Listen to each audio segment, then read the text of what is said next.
என்னுடைய மாமனுக்கு தேக்கு மருதேகமடி அம்மாயம்மா.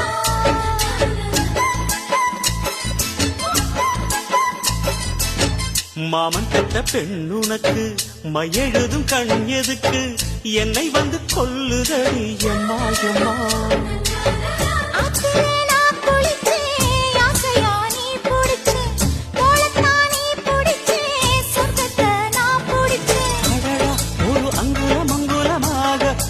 ஆசையில் முத்தங்கள் போட அதை என்னன்னு சொல்லுவேன் எப்படி சொல்லுவேன் நானே.